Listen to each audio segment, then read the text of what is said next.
खुशखबरी खुशखबरी खुशखबरी। जी हाँ मित्रों, भगवान भोलेनाथ के भक्तों के लिए सावन का पवित्र महीना चल रहा है और इसी बीच सावन के तीसरे सोमवार के दिन 70 सालों बाद 3 ऐसे दुर्लभ और अद्भुत महासंयोग बन रहे हैं जिससे इस सोमवार का महत्व पूरे सावन के महीने में सबसे ज्यादा माना जा रहा है।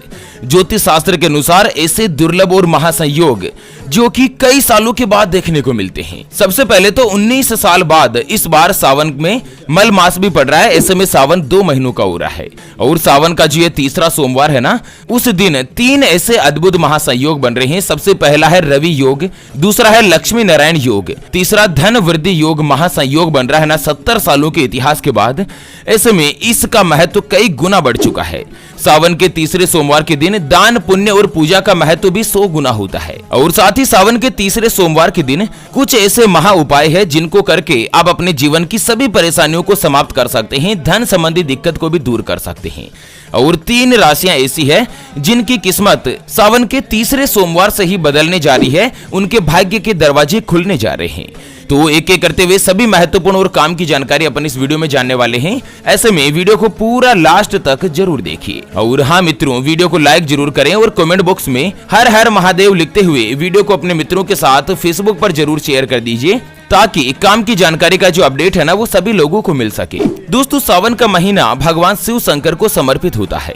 इस बार सावन पूरे 58 दिन का हो रहा है और सावन का जो समापन है ना वो 30 अगस्त को होगा। सावन का तीसरा सोमवार 24 जुलाई के दिन पड़ रहा है और इस तीसरे सोमवार के दिन 70 सालों बाद अद्भुत महायोग बन रहे हैं, रवि योग, शिव योग और लक्ष्मी नारायण योग। इसके कारण इस सोमवार का महत्व भी कई गुना बढ़ चुका है। चलिए जान लेते हैं शिव योग में भगवान भोलेनाथ जी की पूजा विधि और कुछ ऐसे महा उपाय के बारे में जिनको करके आप भगवान भोलेनाथ को बहुत ही जल्द प्रसन्न भी कर सकते हैं। उससे पहले आपको एक महत्वपूर्ण बात बताना चाहूंगा कि हिंदू सनातन धर्म में गाय यानी कि गौ माता में 33 कोटि देवी देवताओं के साथ ही साक्षात माता लक्ष्मी जी का वास माना गया है। चाहे वेद हो, पुराण हो, ज्योतिष शास्त्र हो या फिर भागवत गीता, सभी जगहों पर गौ माता की पूजा करने का विधान है। अक्सर जब भी हम घर से बाहर जाते और देखते हैं ना कि यही गौ माता सड़क पर इधर उधर घूमती रहती है, भटकती रहती है और कई बार किसी बड़े वाहन की चपेट में आकर दुर्घटना का शिकार हो जाती है और मारी जाती है। इसके अलावा कई बार गौ माता खाने की तलाश में इधर उधर जाती है, कभी किसी मकान के बाहर तो कभी किसी दुकान के बाहर। कोई भला आदमी होता है, खाने के लिए कुछ दे देता है तो कई बार लोग इनको मारकर दुत्कार कर भगा देते हैं। बेचारी बेजुबान है, किसी से कोई शिकायत नहीं करती। जब पेट में भूख बढ़ जाती है और खाने के लिए कुछ नहीं मिलता ना, तो सड़क पर इनको जो कुछ भी नजर आता है जैसे प्लास्टिक थैलियां, जूते, चप्पल, कपड़े, पॉलीथीन, पत्तल धोने या डिस्पोजल, तो ये उनको खा लेती है और ये सभी धीरे धीरे गौ माता के पेट में जमा हो जाता है। कुछ ही समय पश्चात गौ माता का पेट खराब होकर बड़ी ही बेरहमी के साथ तड़प तड़प कर मारी जाती है। मित्रों, जब भी मैं दृश्य देखता हूँ ना, मेरा मन बहुत ही ज्यादा दुखी होने लगता है। हमारी टीम ज्योतिषवाणी के द्वारा इस बार एक महासंकल्प लिया गया है कि सावन के इस तीसरे सोमवार के दिन, अद्भुत और दुर्लभ महायोग के दिन, एक हरे चारे का ट्रैक्टर मंगाया जाएगा और उसको जगह जगह घुमाकर, जहाँ कहीं भी गौ माता का झुंड इकट्ठा रहता है ना, वहाँ पर ट्रैक्टर को घुमा घुमा कर गौ माता को हरा चारा खिलाया जाएगा, उनको भरपेट भोजन कराया जाएगा। कम से कम 1 साल में एक दिन ऐसा हो जिस दिन कोई भी गौ माता भूखी नहीं रहे। मित्रों, हमारे इस महासंकल्प को पूरा करने के लिए हमें आपके सहयोग की आवश्यकता है। तो अभी जो आप ये स्क्रीन पर QR देख पा रहे हैं ना, श्री हरि ज्योतिष के नाम से, इस पर आप अपनी श्रद्धा अनुसार गौ माता के हरे चारे के लिए 21, 51, 101 या 501 रुपए या 1100 रुपए, जो भी मित्रों आप आर्थिक सहयोग करना चाहो या गौ माता के हरे चारे के लिए दान करना चाहो, वो आप इस QR के ऊपर जरूर कीजिए। सच्चे हृदय और पवित्र मन के साथ किया गया दान किसी भी 1, 2, 5, 10 या 50 गौ माता को एक दिन का भरपेट भोजन दिला सकता है और बदले में जो आपको साक्षात माता लक्ष्मी जी और धन के देवता भगवान कुबेर देव के साथ ही भोलेनाथ महादेव का जो आशीर्वाद मिलेगा ना, वो आपको इसी साल इसी जीवन में कई हजार गुना लौट कर आएगा और यही कटु सत्य है। दोस्तों, सावन को भोलेनाथ की पूजा के लिए सबसे पवित्र महीना माना जाता है। सावन का सोमवार शिव की उपासना का उत्तम दिन भी माना गया है और सावन का तीसरा ये दुर्लभ सोमवार 24 जुलाई के दिन रखा जा रहा है। 24 जुलाई को सावन के तीसरे सोमवार का व्रत भी रखा जाता है और इस दिन कई शुभ योग का निर्माण हो रहा है। सावन के तीसरे सोमवार के दिन रवि योग, लक्ष्मी नारायण योग और धन वृद्धि 3 ऐसे शुभ योग बन रहे हैं। ऐसे में जो लोग रुद्राभिषेक करना चाहते हैं उनके लिए सावन का तीसरा सोमवार बहुत ही शुभ है। सावन सोमवार का व्रत रखने से भोलेनाथ अति शीघ्र प्रसन्न होते हैं और उनकी कृपा से सारी मनोकामनाएं दूर हो जाती है। दोस्तों सावन के तीसरे सोमवार के दिन ही शिव योग का निर्माण भी हो रहा है। शिव योग दोपहर को 2:52 से शुरू होगा, जो कि पूरी रात तक रहेगा। मतलब अति उत्तम दुर्लभ योग बन रहा है। हस्त नक्षत्र भी है इस दिन रात को 10:12 पर। सावन के तीसरे सोमवार के दिन भगवान भोलेनाथ को गन्ने के रस से रुद्राभिषेक करना अति उत्तम माना जाता है। इससे व्यक्ति को धन और दौलत में बढ़ोतरी होती है। और इसके अलावा आप घी और शहद से भी भगवान के शिवलिंग का रुद्राभिषेक कर सकते हैं। शहद से रुद्राभिषेक करने पर व्यक्ति को सफलता मिलती है, पद और प्रतिष्ठा की प्राप्ति होती है। गाय के दूध से रुद्राभिषेक करने पर जीवन में सुख, शांति और समृद्धि आती है। नए भवन या वाहन का सुख अगर आपको प्राप्त करना है तो दही से शिवलिंग का अभिषेक किया जाता है। चलिए बात कर लेते हैं दोस्तों भगवान की पूजा विधि के बारे में कि तीसरे सोमवार के दिन किस तरह से भगवान भोलेनाथ की पूजा करनी चाहिए। दोस्तों सबसे पहले तो सूर्योदय से पहले आपको उठ जाना है और नहा धोकर साफ और स्वच्छ वस्त्र पहनने हैं। और उसके बाद जैसे सूर्योदय हो भगवान सूर्यदेव को जल अर्पित करें। आप चाहें तो सूर्योदय से पहले भी भगवान शिव शंकर की पूजा कर सकते हैं, यह भी बहुत ही ज्यादा फलदायी होती है। फिर दोस्तों आपको शिव मंदिर में जाना है। सबसे पहले भोलेनाथ के दर्शन करने हैं, उनकी पूजा करनी है। पूजा में बेलपत्र, धतूरा, दूध, शहद और गन्ने का रस ये सभी चीज शिवलिंग पर चढ़ाएं।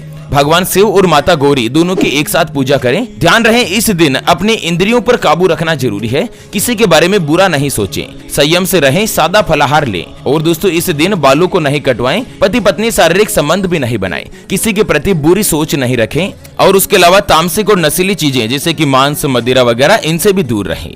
चलिए जान लेते हैं दोस्तों सावन के तीसरे सोमवार से ही 3 राशियां ऐसी है जिनकी किस्मत एकदम से बदलने जा रही है, उनका भाग्य उदय होने जा रहा है। चलिए जान लेते हैं सबसे पहली जो भाग्यशाली राशि बन रही है उसके बारे में। उससे पहले आपको एक महत्वपूर्ण बात बताना चाहूंगा कि जिंदगी में आप कई ऐसे लोगों से मिले होंगे जो कि बहुत ही ज्यादा मेहनत करते हैं, तो वहीं कुछ लोग आपको ऐसे भी मिले होंगे जो बहुत कम मेहनत करने के बावजूद भी बहुत ही आगे तक पहुंच जाते हैं। तो वहीं जिंदगी में आप कुछ ऐसे लोगों से भी मिले होंगे जो पूरी उम्र भर मेहनत करते ही रहते हैं, लेकिन आखिर वो हासिल नहीं कर पाते जिनके वो हकदार होते हैं, यानी कि जीवन उनका गरीबी में ही निकल जाता। मित्रों ये ग्रहों का खेल नहीं तो और क्या है। और इसी के समाधान के लिए हमारे गुरुजी आप तक लेकर आए हैं आपके अपने जीवन के बारे में व्यक्तिगत यानी कि पर्सनलाइज्ड कुंडली, जिससे आप घर बैठे यह पता लगा सकेंगे कि आपके 9 ग्रह आपके बारे में क्या कहना चाहते हैं। क्या आपकी कुंडली या किस्मत में कोई दोष तो नहीं, अगर दोष है तो वो क्या है और उसका समाधान क्या है, उसके बारे में कंप्लीट जानकारी हम आपको कुंडली रिपोर्ट में बताने जा रहे हैं, जिसको अभी जो आप ये स्क्रीन पर नंबर देख पा रहे हैं ना, उसके ऊपर व्हाट्सएप पर संपर्क करके आप हमारे गुरुजी से बात कर सकते हैं और अपने भविष्य की महाकुंडली के बारे में जान सकते हैं। और हाँ मित्रों, कुंडली बनवाना या गुरुजी को कुंडली दिखाना फ्री नहीं होता है, इसके लिए 251 रुपए की फीस देनी होती है। ऐसे में आप फालतू फोन करके अपना स्वयं का और गुरुजी का दोनों का समय खराब मत कीजिए। अगर आपकी कोई भी समस्या है जिसका आप समाधान चाहते हैं, जैसे कि आपका विवाह का योग नहीं बन रहा है, बहुत जगहों पर आप रिश्ता देख देख कर आखिर थक चुके हैं, परेशान हो चुके हैं, लेकिन कहीं पर भी कोई भी रिश्ता फाइनल नहीं हो पाता, यह रिश्ता होकर बार बार टूट जाता है, व्यापार में लगातार नुकसान हो रहा है, घर में धन की कमी बनी रहती है, ये आपके ऊपर कर्ज हो चुका है जिसको आप चुका नहीं पा रहे हैं, आपको संतान का सुख नहीं मिल रहा है, बच्चों का पढ़ाई में मन नहीं लगता, बच्चे लगातार सरकारी नौकरी या किसी अच्छी नौकरी की तलाश कर रहे हैं लेकिन उनको नौकरी में सफलता नहीं मिल रही है, पति पत्नी के बीच आपस में बनती नहीं है, घर परिवार में गृह कलेश या लड़ाई झगड़ा बना रहता है। अगर कुछ भी समस्या है तो स्क्रीन पर दिए गए नंबर पर व्हाट्सएप पर संपर्क करके आप हमारे गुरुजी से बात कर सकते हैं और मात्र 251 रुपए की फीस देकर आप अपनी संपूर्ण जीवन की महाजन्म कुंडली के बारे में जान सकते हैं। चलिए अब जान लेते हैं मित्रों, सावन के तीसरे सोमवार से सबसे पहली जो भाग्यशाली राशि बन रही है ना, वो आती है सिंह राशि, जिनके नाम का पहला अक्षर मा, मी, मू, मे, मो, टा, टी, टू और टे से शुरू होता है, उनकी सिंह राशि होती है। दोस्तों ज्योतिष शास्त्र के अनुसार सिंह राशि वाले लोगों के लिए 24 जुलाई से ही यानी कि सावन के तीसरे सोमवार से ही समय बहुत ही शुभ और भाग्यशाली सिद्ध होगा। भाग्य का अच्छा साथ मिलने से सभी तरह की योजनाएं या जो प्लानिंग है ना आपकी, वो जल्द ही पूर्ण होगी। धन का लाभ होने के अच्छे अवसर की प्राप्ति होगी। जो लोग नौकरी करते हैं उनके लिए यह महीना बहुत ही लाभदायक और पवित्र रहने वाला है। प्रमोशन और वेतन में आपको बढ़ोतरी के संकेत मिल रहे हैं और वहीं व्यापार करने वाले लोगों को भी मुनाफा होने से बिजनेस की कोई भी योजना पर आप अच्छी तरह से काम कर सकते हैं। आपकी सभी इच्छाएं भगवान महादेव की कृपा से पूर्ण होगी। चलिए अगली जो भाग्यशाली राशि रहेगी ना, वो आती है तुला राशि, जिनके नाम का पहला अक्षर रा, री, रू, रे, रो, ता, ती, तू और ते से शुरू होता है, उनकी तुला राशि होती है। और मित्रों, सावन के तीसरे सोमवार से ही तुला राशि वाले लोगों के ऊपर भगवान भोले भंडारी की विशेष रूप से कृपा होने वाली है। आपको करियर और कारोबार दोनों में ही लाभ के बेहतरीन अवसर प्राप्त होंगे। पैतृक संपत्ति की खरीद और बिक्री से आपको अच्छा लाभ होगा। जो लोग नौकरी करते हैं उनको नौकरी में प्रमोशन के संकेत होंगे। आपका पुराना किसी को दिया हुआ धन वापस मिलने की भी संभावना है और इसके अलावा कोर्ट कचहरी के मामलों में भी अच्छी सफलता की प्राप्ति भी होगी। चलिए जान लेते हैं अगली और अंतिम तीसरी जो भाग्यशाली राशि रहेगी ना, वो आती है धनु राशि। जिनके नाम का पहला अक्षर ये, यो, भा, भी, भू, ध, फ, ढ और भे से शुरू होता है, उनकी धनु राशि होती है। दोस्तों, सावन के तीसरे सोमवार से ही धनु राशि वाले लोगों के ऊपर भगवान शिव की विशेष रूप से कृपा होगी। आर्थिक रूप से आपके लिए सावन का महीना बहुत ही शुभ साबित होने जा रहा है और इस पूरे महीने में धनु राशि के लोगों के ऊपर भगवान शिव की विशेष रूप से कृपा होगी। वैवाहिक जीवन अच्छा और खुशनुमा रहेगा। जो लोग सरकारी नौकरी की तैयारी कर रहे हैं या प्रयास कर रहे हैं ना, उन लोगों को सावन के महीने में कोई भी खुशखबरी मिल सकती है। बिजनेस करने वाले लोगों को व्यापार में अच्छा मुनाफा मिलने के भी संकेत है। वैसे अगर आपको अपने नाम की राशि के बारे में पता नहीं है तो आप हमें वीडियो के नीचे कमेंट बॉक्स में अपना नाम लिखकर जरूर बताइएगा, ताकि रिप्लाई में हमारे गुरुजी आपको आपकी राशि के बारे में जानकारी दे सकें। चलिए फिर से होंगे हाजिर एक और नई और काम की जानकारी के साथ। तब तक के लिए ओम नमः शिवाय। जय श्री कृष्णा, जय श्री राधे मित्रों।